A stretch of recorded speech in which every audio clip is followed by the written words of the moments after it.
I swear, if that SUV's still there, I'm milking my cows through the windshield. That was the line I muttered, bleary-eyed and barefoot in the morning dew, coffee in one hand and feed bucket in the other. But even I didn't believe I'd actually have to follow through, until I turned the corner and saw it. There it was again.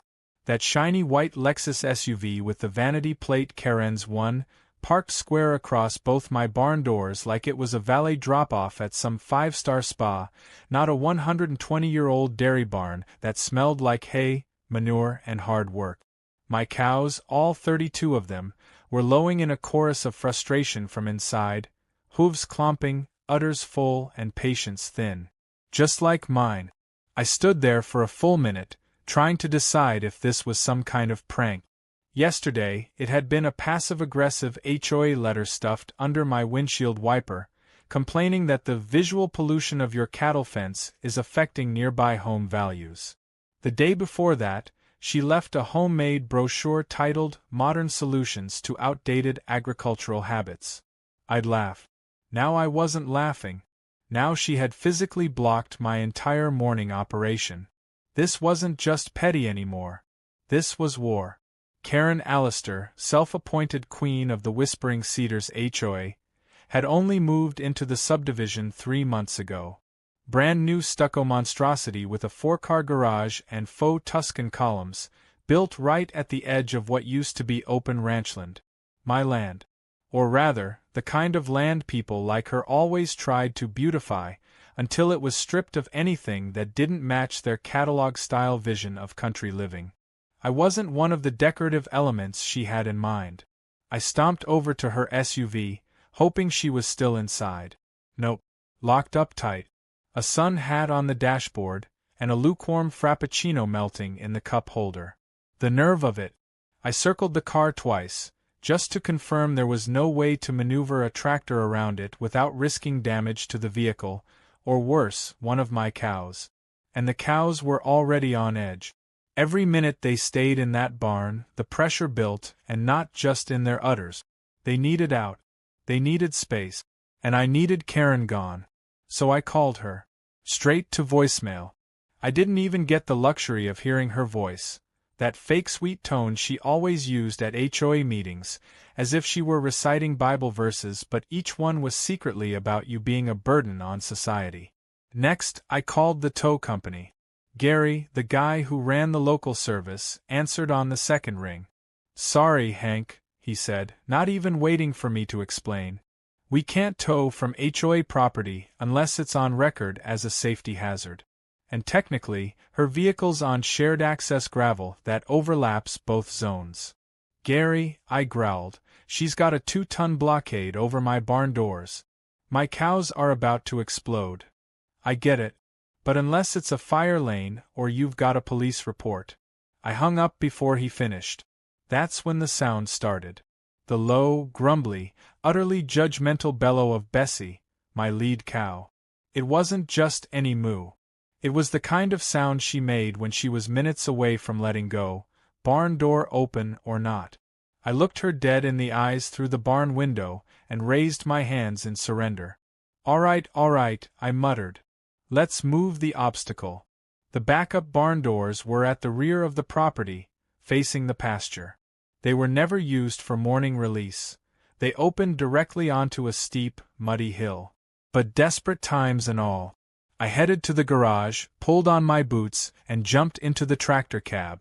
The engine roared to life like it had been waiting for a mission. I pulled around to the back of the barn, unlatched the heavy-duty chains from the wall, and hitched them to the frame. Karen's car gleamed in the early morning light, all ceramic wax and smugness. She had to know what she was doing.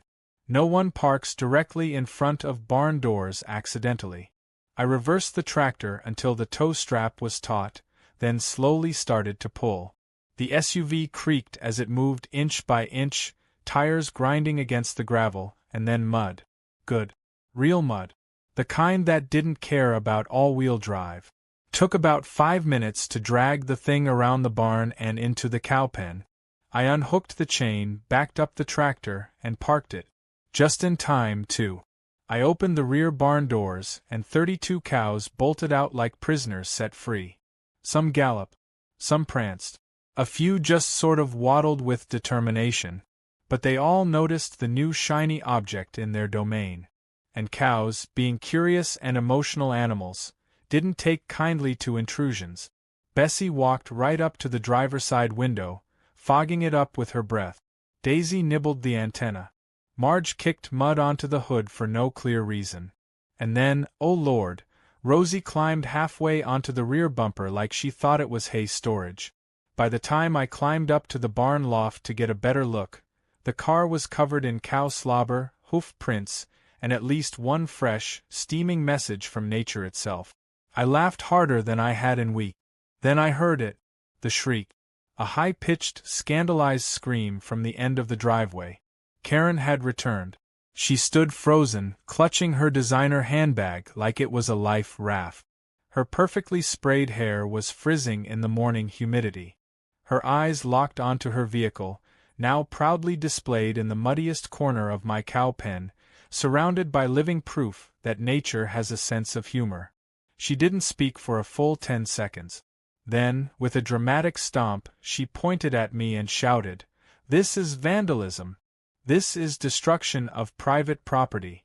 This is a lawsuit." I didn't move. I didn't even blink. I just raised my coffee mug, still warm, and called down, "Next time, maybe park in a visitor spot." Her jaw dropped. The cows mooed in what I swear sounded like applause. And somewhere deep inside, I knew this was only the beginning. The morning chaos was far from over. Karen didn't just stomp back to her Lexus and drive away in shame like a normal person might have. No, she stood there in her designer flats, now caked in cow dung, and called someone on her phone with the kind of urgent hysteria usually reserved for house fires or hostage situations. Her voice carried across the pen, shrill and escalating, words like criminal, health hazard, and property damage tossed around like confetti. Meanwhile, Bessie leaned her full weight on the Lexus hood and let out a slow, satisfied groan. I half expected the windshield to cave in. I figured I had maybe 5 minutes before this escalated further, so I whistled the cows back toward the pasture, which was a chore in itself since the SUV had become the center of attention.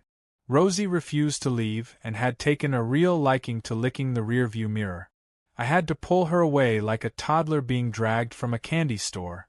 Once they were clear, I opened the side gate and used the tractor to tow the SUV out of the pen. The thing looked like it had survived a barnyard apocalypse. Mud crusted along the wheel wells, smears of something brown and suspicious on the doors, a side mirror twisted halfway loose. I parked it just outside the gate and walked back up to the house. But Karen wasn't done. Within the hour, 3 golf carts rolled up my gravel path, all bearing HOA insignias on the side panels like they were government vehicles. Karen led the charge, naturally, with 2 other board members in tow, Darla, who always wore an HOA badge around her neck like she was in the FBI, and Jim, who rarely said anything but nodded a lot to avoid conflict. They stopped just short of my porch, and Karen dismounted her cart with the grace of a drama school dropout preparing for a courtroom monologue. "This man," she began, voice pitched for theatrical projection, "has willfully damaged my personal vehicle, endangered community peace, and unleashed a swarm of aggressive livestock onto shared property." "Swarm," I echoed, from my porch chair, lifting my mug. "They're cows, not bees." Darla pulled out a clipboard and began reading from what I assumed was some kind of script. According to subsection 14C of the Whispering Cedars Code of Conduct, animal containment must be maintained at all times to prevent intrusion onto communal driveways or borders. "My barn doors were blocked," I said, pointing. "By her." Karen took a threatening step forward. "That is shared gravel space. You don't own it." I stood up slowly, walked over to my fence, and tapped the brass boundary plaque that had been embedded in the wood since 1978. "Actually, I do. Every inch up to that water meter. Your Lexus was 22 inches inside my line. I measured." Jim looked like he wanted to be anywhere else. Karen, meanwhile, turned beet red. "We'll see what the sheriff has to say about this," she snapped. "Already called him," I replied. "He said to document everything." So I did. Got the whole tow on video. "Want me to forward it to your insurance company?" Darla and Jim exchanged a brief look. Karen noticed and immediately turned to them, whispering something sharp and fast. They nodded, slowly, reluctantly. After a few more minutes of awkward threats and posturing, they got back in their carts and drove away. But I knew Karen wasn't backing down. I could see it in her eyes. This wasn't over. If anything, I had just lit the fuse. Sure enough, the next morning, I found a bright yellow violation notice taped to my fence. "Non-conforming exterior paint color on structure roof," it read. I stared at it in disbelief. The roof was barn red. It had always been barn red. It was called barn red for a reason. This was pure spite, dressed up in bureaucratic language. Over the next few days, the violations came non-stop. 1-4, excessive noise before 8 a.m., which I assumed referred to my rooster, Chester. 1-4, improper signage. Apparently, my hand-carved welcome sign now offended community standards. Another 4, unapproved outdoor structures, aimed at my chicken coop that had been there since the early 90s. It was a blitzkrieg of pettiness. I started keeping a folder, labeled it Karen's War, and filled it with every notice, every photo, every time-stamped video. I even installed an extra trail cam by the driveway. But the best piece of evidence came on day 4, when Karen brought in reinforcements. That morning, I woke up to find a guy in a cheap security uniform standing at the entrance to my property. He was maybe in his late 20s, sunglasses too big for his face, and a clipboard tucked under one arm. When I approached, he held up a palm. "This is now a monitored access point," he said, like he was guarding a military base. "Per the HOA directive, non-approved commercial farm traffic must report before entering." "Son," I said, blinking at him, "you're standing on my driveway." He squinted at his clipboard. "We have reason to believe you're operating in violation of rural commercial boundaries." "You mean my feed truck? The same one that's been making deliveries every Friday for the past 15 years. He gave a stiff nod. "Still needs clearance. I can make a note." I didn't let him finish. I pulled out my phone and started recording. "This man is standing on private property, attempting to obstruct legal access to a livestock operation. He has no badge number, no municipal authority, and no posted credentials. If you don't remove yourself, I'll be contacting the sheriff." That got his attention. He took 2 steps back, muttered something about just doing his job, and disappeared down the road. 10 minutes later, I saw Karen pacing her porch with her phone pressed to her ear, talking fast and angry. I imagine she didn't get the response she wanted. Still, I knew she'd be back with another scheme. And I had to be ready. So I called my niece, Molly. She worked for the county as a livestock inspector, and had a sharp nose for fraud. I asked her to swing by and give my farm a surprise inspection, not because I needed one, but because I wanted to prove that my animals were better cared for than most people's purebred poodles. She showed up 2 days later, clipboard in hand, boots on, and a camera crew in tow for some kind of community agriculture segment they were filming. Karen was watching from her porch when Molly shook my hand and said, "Let's see these beauties." By the time the tour was done, Molly had given me the cleanest report possible. No issues, no concerns, and even a bonus commendation for enrichment efforts in the cow pasture. She made sure to say it loud enough for Karen to hear, too. "I've seen petting zoos with worse conditions than this. Hank runs a model operation." Karen's face was like a weather map mid-tornado. I could almost see the steam coming out of her ears. That was the day I realized I wasn't playing defense anymore. I was going to dig deeper, find her weak spot, and pull the whole thing down, one legal rope at a time. Because you don't mess with a man's cows. Or his driveway. Not without consequences. It started with a coffee stain deed from 1963.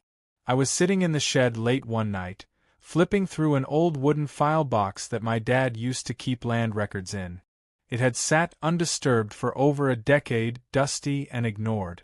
I didn't expect to find anything new, but with Karen escalating things by the hour, I figured it wouldn't hurt to refresh myself on my boundaries and rights. I was looking for anything that could help me put a lid on her madness, or at least slow it down. And that's when I found it. A yellowed parcel map with faded ink, some corners missing, but the outline of the property still clear. What caught my eye wasn't my own borders, it was hers. Karen's brand new house and circular driveway sat smack on top of what used to be an access road, one that was technically marked on this map as a deeded utility easement. A strip of land that still, by all legal rights, belonged to my family.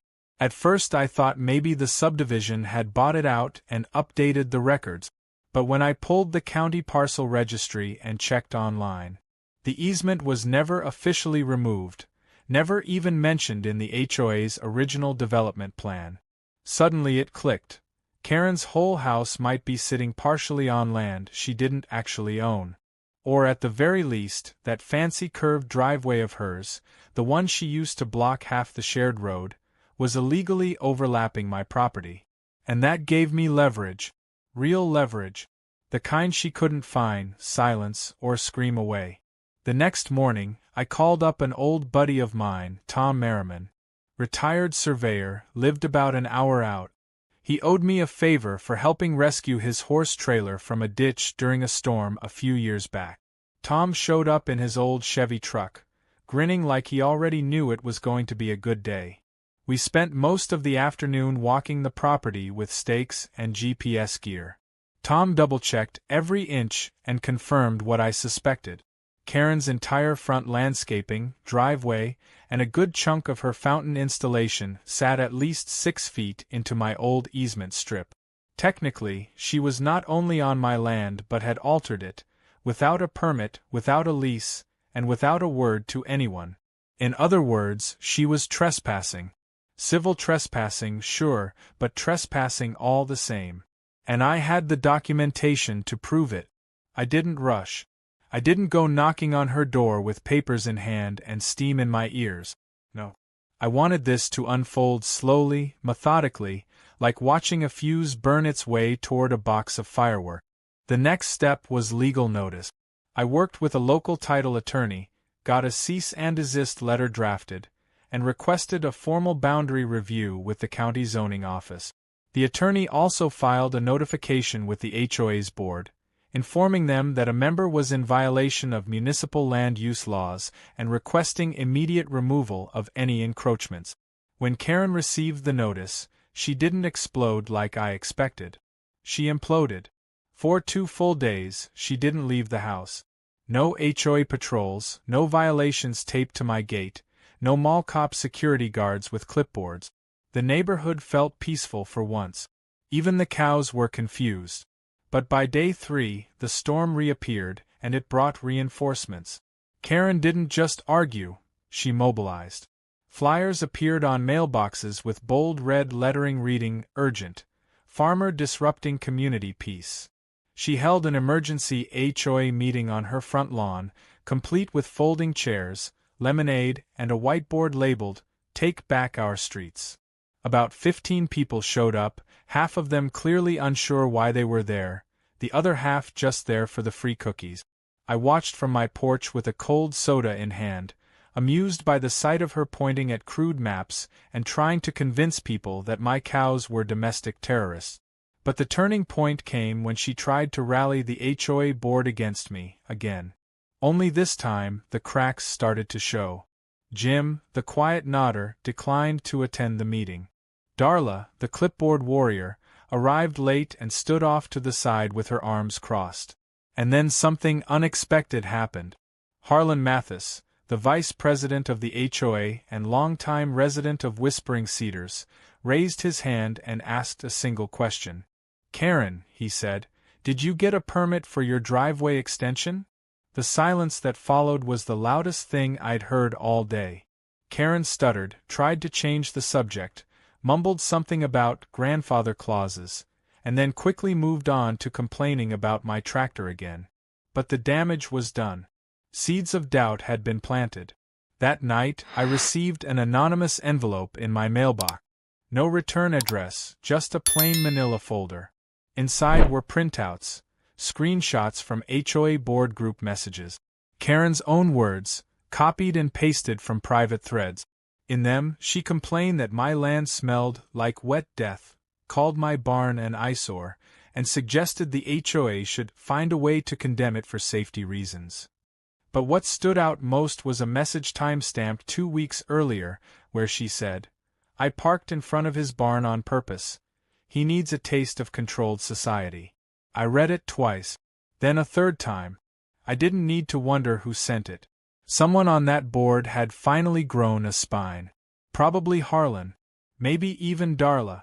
Whoever it was, they had just handed me the golden ticket. I passed it along to my attorney, who included it in the file with the county.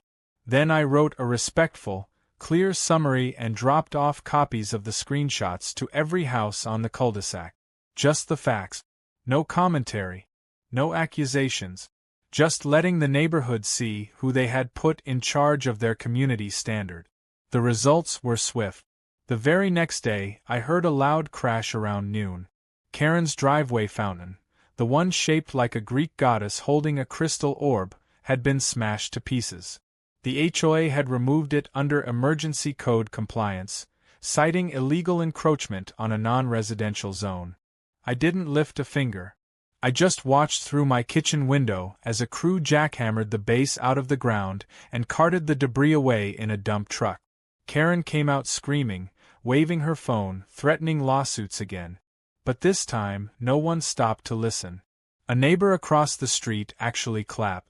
Later that week, the HOA board quietly posted a notice that they'd be reviewing member conduct and leadership standards. And Karen? She began parking her car in her garage for the first time since she'd moved in. No more HOA patrols. No more printed notices. Just silence. But I wasn't finished. Not yet. She may have backed off for now, but I knew Karen. She didn't give up. She regrouped. So I prepared the next phase. One that would hit her where it really hurt. Because if she wanted to play hardball, I had just the plan. One involving cows, cameras, and a community event no one would ever forget. The idea came to me one evening, while I was out in the pasture, leaning against the fence with Bessie chewing cud beside me and the sunset painting everything gold.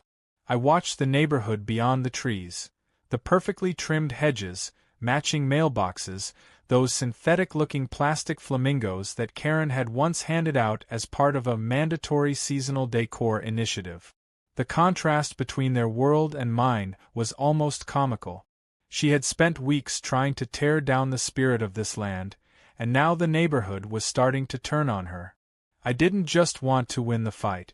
I wanted to remind everyone why people used to want to live near farms, why the country charm mattered.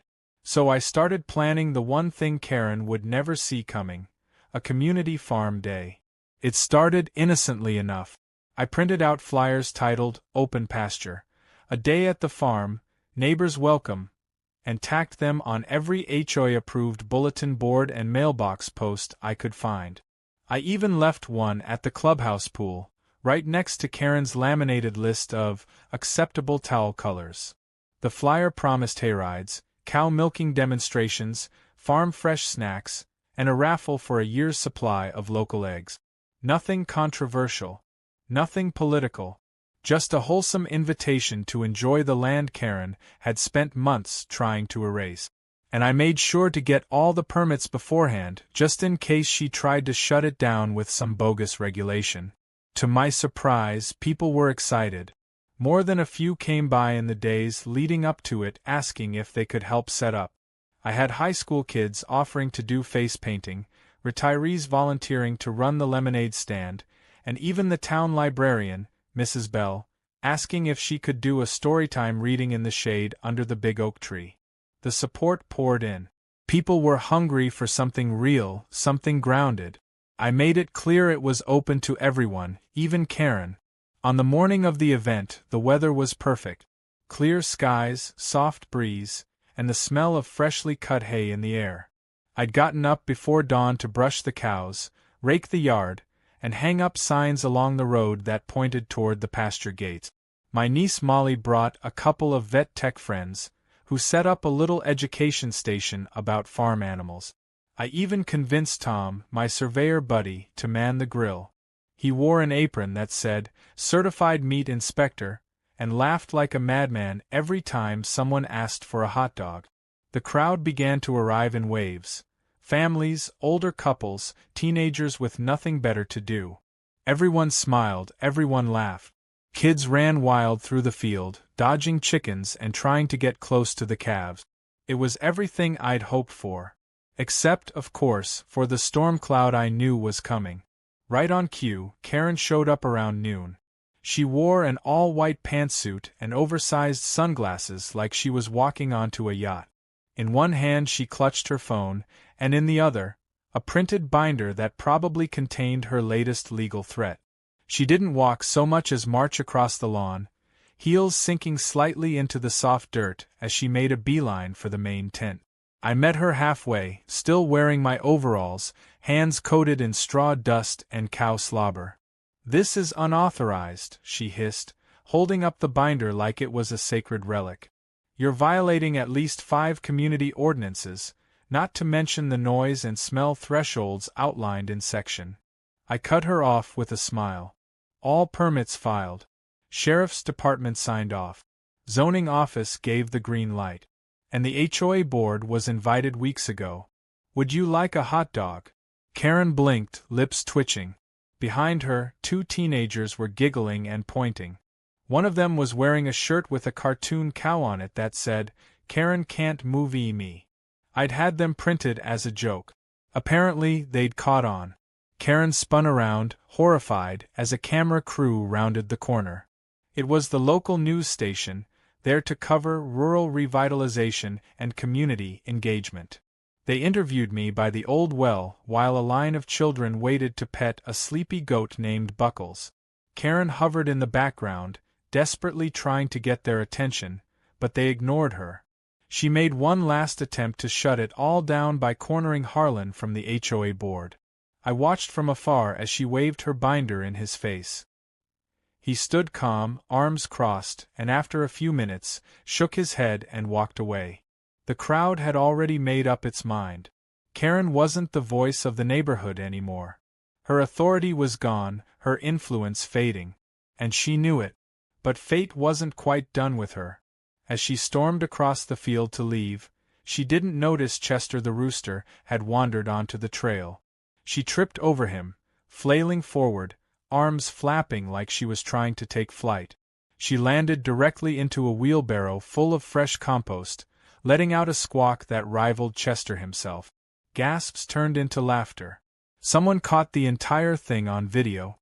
It was online within hours, under the title, "HOA Karen Gets a Taste of the Farm Life." The view count was in the tens of thousands by nightfall. She left the event in silence, covered in dirt and rage, her binder bent and smeared with cow prints. No one offered to help her up. That night, as the last guests left and the cleanup wrapped up, I sat back under the oak tree with a cold drink in hand. The cows lay peacefully in the grass, the stars were starting to peek out, and for once the air felt still. No patrols, no complaints, just the hum of crickets and the faint sound of someone laughing down the road. Maybe Karen would try one more desperate move. Maybe she'd even find a lawyer to rattle some sabers. But something had changed. People had seen the truth with their own eyes. The farm wasn't the enemy. She was. And even if she didn't move out tomorrow, the HOA board already had a special session planned. Her days of power were numbered. But me? I had one more trick left in the barn. One final move to lock it all in. And it was going to be the one story no one in Whispering Cedars would ever forget. 3 days after the farm day, I got a letter slid under my door. It wasn't from the county or the sheriff or even the HOA. It was from Karen herself. The envelope was white, thick, probably from some overpriced stationery set. Inside was a single sheet of paper, typed out in bold, all caps font like she was trying to shout through the page. You have until Friday to remove all traces of the Farm Day event, or I will be pursuing legal action on grounds of community degradation, property value impact, and emotional distress. It was the kind of letter that would make a nervous person call a lawyer. But I wasn't nervous. I laughed. Not because it was funny, but because it was sad. After everything, that was her big final move. A half-baked threat and an angry font. What Karen didn't realize was that she'd already lost the war. The Farm Day had shifted everything. People who had once blindly followed her were now actively avoiding her. I saw a neighbor cross the street to not walk past her porch.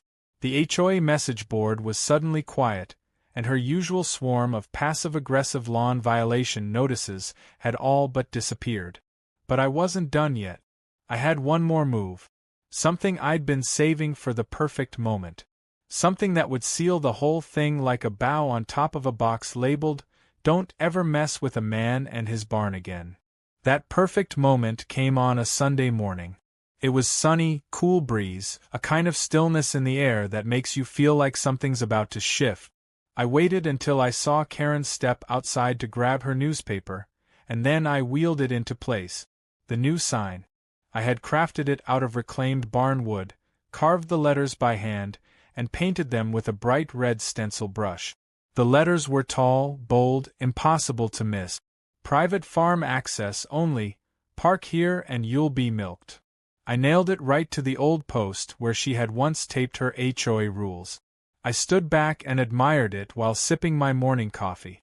Karen read it, jaw clenching, face going 3 shades of red before she slammed her door so hard it made her wind chimes scream. But the real final move wasn't the sign. It was the petition. I had quietly passed it around after the farm event. It was simple, clear, and totally legal. We, the undersigned residents of Whispering Cedars, request the removal of Karen Allister from her position as HOA president due to misuse of authority, harassment of residents, and behavior detrimental to community morale. I'd needed 30 signatures. I got 52, including some names that shocked even me: Darla, Jim, the entire McCormick family, who used to host wine tastings with Karen. Even her next-door neighbor, Sandra, who had once defended Karen's rulebook like it was scripture, had signed with a little note beside her name. Enough is enough. I submitted it officially at the next HOA board meeting. Karen was there, of course, dressed like she was running for mayor, pearls and all. She walked in with her usual swagger and stack of printouts, ready to command the room. But the room didn't rise to meet her. They barely even looked her way. I handed the petition to Harlan in front of everyone. He read it silently, then nodded once. Without drama, without theatrics, he folded it, placed it in a folder, and said, "We'll schedule the vote next week." Karen's eyes darted around the room like she was searching for backup. No one moved. Not even Jim.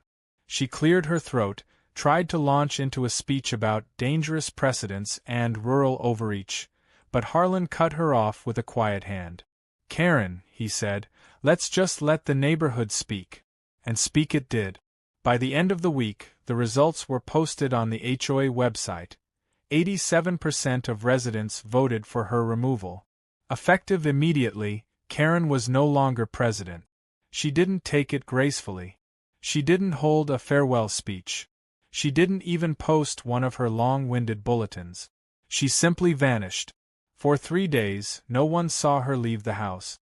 Then one morning, a moving truck pulled into her driveway. Over the next 6 hours, they loaded her furniture, artwork, her porch urns, even the remains of the shattered fountain she'd insisted on keeping. I watched from the same fence I'd leaned on with Bessie the night the idea first came to me. When she finally emerged, sunglasses on, lips tight, she didn't look at anyone. She got into her Lexus, freshly cleaned, but still bearing faint scratches on the fenders from its visit to the cow pen, and drove away. Just like that, she was gone. The peace that followed was more than silence. It was the return of something that had been missing since the HOA had started acting like it owned everything. People waved more. Kids rode bikes again without worrying about getting notes about helmet reflectors. The guy down the road started hosting weekend cookouts and invited me to bring fresh milk for his wife's famous cornbread. Things felt like a neighborhood again, not a gated system of punishment. A few weeks later, a new couple moved into Karen's old house. Nice folks. She teaches art at the local high school. He works at the co-op hardware store. Their kids came by to see the cows and left with fresh eggs. On their first day, the wife asked me about the sign. I told her the short version of the story, the cleaner version. She laughed so hard she had to wipe her eyes. That evening, I sat on my porch again, sun dipping low, barn lights flickering on, the cows settling into their routine. I looked out at the gravel path that had once been the battleground and saw only peace. No Lexus. No screaming. No clipboards. Just quiet, good air, and the comforting weight of knowing I'd stood my ground, protected my way of life, and done it without stooping to her level. The old tow strap I used on her car still hung on a hook inside the barn, just above the milking station. Not as a warning. Just a reminder that sometimes the only thing standing between chaos and calm is a farmer with a tractor, a sense of humor, and a whole lot of cows. And if any future HOA president ever forgets that, well, I still have that sign. And the cows never forget.